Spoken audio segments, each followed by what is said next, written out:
স্মাৰ্টফোনেৰ মাৰ্কেটত জুই লগাবলৈ Xiaomi লঞ্চ কৰি দিলে Redmi Note 7 Pro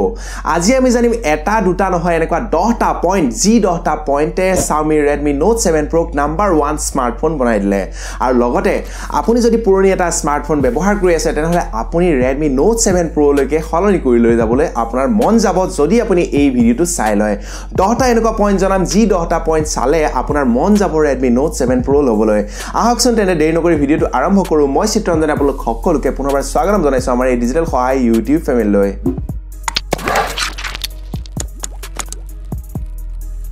Redmi Note 7 Pro আগৰ জিমান গিটা স্মাৰ্টফোন যেনে ধৰক আপোনালোকে Samsung ৰ ৰিসেন্টলি লঞ্চ হৈছে M30 Asus ZenFone Max Pro M2 বাকি যিবোৰ কম্পিটিটৰ আছে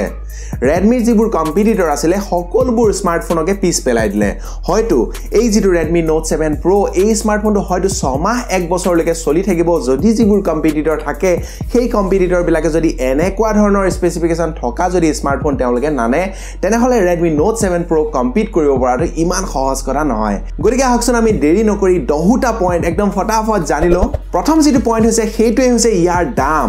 কাৰণ চাওক আপোনালোকে Redmi Note 7 Pro যিটো দুটা ভেৰিয়েন্ট তেওঁলোকে লঞ্চ কৰিছে তাৰে 4GB 64GB আপোনালোকে 13999 টকা মানে 14000 টকাৰ তলতে আৰু অন্য হাতেদি যিটো 6GB 128GB যিটো ভেৰিয়েন্ট তাৰ বাবদ আপোনালোকে 16999 টকা দি আপোনালোকে কিনিব লাগিব Flipkart MI ত আপোনালোকে এক্সক্লুসিভলি সেল পাব যেতিয়া আপোনালোকে এই সেল হ'ব তেতিয়া আপোনালোকে এই মোবাইলটো আপোনালোকে কিনি লব পাৰিব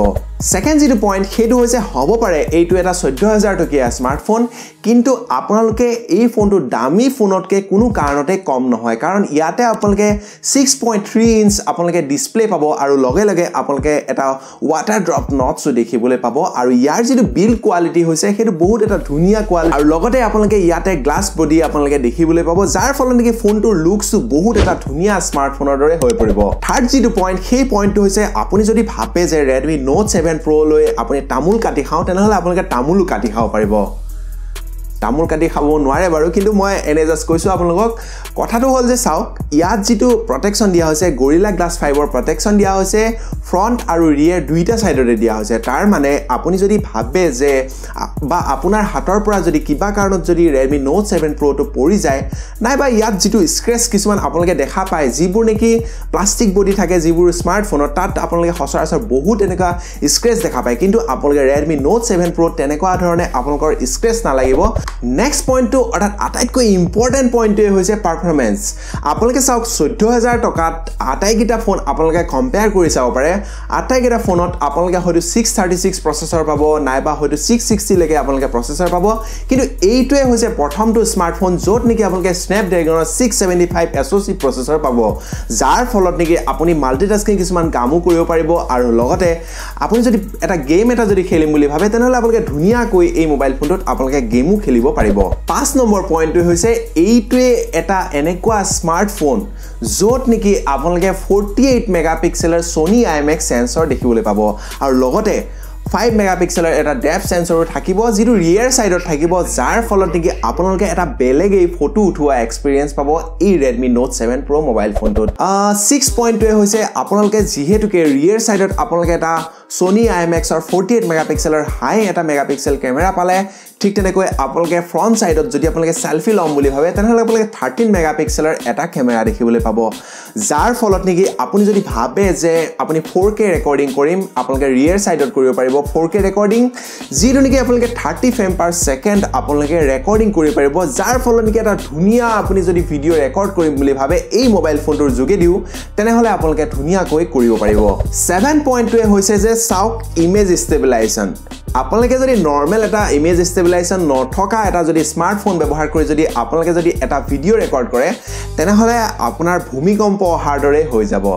কিন্তু যদি আপুনি এই যিটো Redmi Note 7 Pro স্মার্টফোনটো ব্যৱহাৰ কৰি যদি আপোনালোকে 4K ৰেকৰ্ডো যদি কৰে তেনেহলে আপোনাৰ যিটো ভিডিও আপুনি যিটো ৰেকৰ্ড কৰিব য'ত নেকি থাকিব আপোনালোকৰ ডিভাইসটোত ইমেজ ষ্টেবিলাইজেশন যাৰ ফলত আপোনাৰ যিটো ভিডিও হ'ব সেই ভিডিওটো স্মুথ হ'ব আগতেও Redmi বহুকেইটা স্মাৰ্টফোনত এই যেটো ইমেজ ষ্টেবিলাইজেশ্যন ফিচাৰটো অলৰেডি আছিল গতিকে আপুনি এই যেটো Redmi Note 7 Pro ইয়াতো আপোনালোকে দেখিবলৈ পাব ইমেজ ষ্টেবিলাইজেশ্যন একচুয়ালি এটো আপোনালোকে দেখিবলৈ নাপায় যেতিয়া আপোনালোকে ৰেকৰ্ড কৰিব তেতিয়া আপোনালোকে গম পাই যাব 8 নম্বৰ যেটো পইণ্ট সেইটো হৈছে যে চাওক আপোনালোকে যিমান হেভি স্মাৰ্টফোন এটা ব্যৱহাৰ নকৰক কিয় তাৰ যদি অপাৰেটিং সিস্টেমটো যদি লাইট নাই বা যদি ফাষ্ট নহয় তেনেহলে আপোনালোকৰ স্মাৰ্টফোনটো অলপ হলেও লেগ কৰিব মানে হ্যাং মাৰিব গতিকে Xiaomi এটো যেটো Redmi Note 7 Pro যেটো স্মাৰ্টফোন তাত দিব MIUI 10 যাৰ ফলত নেকি আপোনাৰ যেটো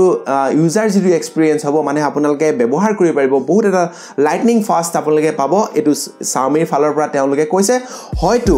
নেক্সট যেতিয়া MIUI 11 যেতিয়া আহিব তেওঁলোকে হয়তো Redmi Note 7 Pro তে প্ৰথমতে দিব 9 নম্বৰ পইণ্টটো আটাইতকৈ মোৰ ভাল লাগে কাৰণ চাওক বাকি যিবোৰ স্মাৰ্টফোন আছে সেই স্মাৰ্টফোনটোত যদি তেওঁলোকে স্পেসিফিকেশন খিনি যদি অলপ বঢ়াই দিয়ে তেনেহলে বেটাৰি ক্ষেত্ৰত অলপ হলেও কনজুচামি কৰি দিয়ে কিন্তু Xiaomi হেটো নকৰে Xiaomi দিছে ইয়াতে 4000 mAh ৰ বেটাৰি যিয়ে নেকি আপোনালোকক এই যিখিনি কাম আছে সাপোজ মই আপোনালোকক কলো যে এটা ভাল প্ৰসেসৰ দিছে যিহেতুকে আপোনালোকে হয়তো গেম খেলিব এটা 48 মেগাপিক্সেলৰ কেমেৰা দিছে যিহেতুকে তাৰ ফলত আপোনালোকে হয়তো ভিডিও ৰেকৰ্ডিং কৰিব যাৰ ফলত আপোনালোকক এটা লং লাস্টিং বেটাৰি লাগিব গতিকে আপোনালোকে 4000 mAh ৰ বেটাৰি পাব যিয়ে নেকি ফোনটোক আৰু যথেষ্ট ভাল কৰি দিব আৰু 10 নম্বৰ পইণ্টটোৱে আপোনালোকক আৰু বেছি ভাল লগাই দিব সেইটো হৈছে USB টাইপ C পোৰ্ট আপোনালোকে দেখিবলৈ পাব Redmi Note 7 Pro আৰু লগে লগে আপোনালোকে ফাষ্ট চাৰ্জিং পাব যাৰ ফলত নেকি আপোনালোকৰ যদি 4000 mAh ৰ বেটাৰিও যদি আপোনালোকৰ শেষ হৈ যায় তেনেহলে আপোনালোকে ফটাফট মোবাইলটো চাৰ্জ কৰি আকৌ আপোনালোকে গেম খেলিব পাৰিব যিকিটা ফিচাৰ্স অৰ্থাৎ যিকিটা স্পেসিফিকেশনৰ কথা আপোনালোকক মই জনালো বা যিকিটা পইণ্ট আপোনালোকক মই জনালো ইয়াৰ ভিতৰত আটাইতকৈ কোনটো পইণ্ট আপোনালোকৰ বেছি ভাল লাগিলে বা কোনকিটা পইণ্ট আপোনালোকৰ ভাল লাগিলে বা আপোনালোকে Redmi Note 7 Pro কিনিম বুলি ভাবি আছে নেকি তলত কমেন্ট কৰি জনাই দিবলৈ নাপাহৰিব অন্য এটা বেলেগ ভিডিঅ' আকৌ আমি লগ পাম ধন্যবাদ জয় অসম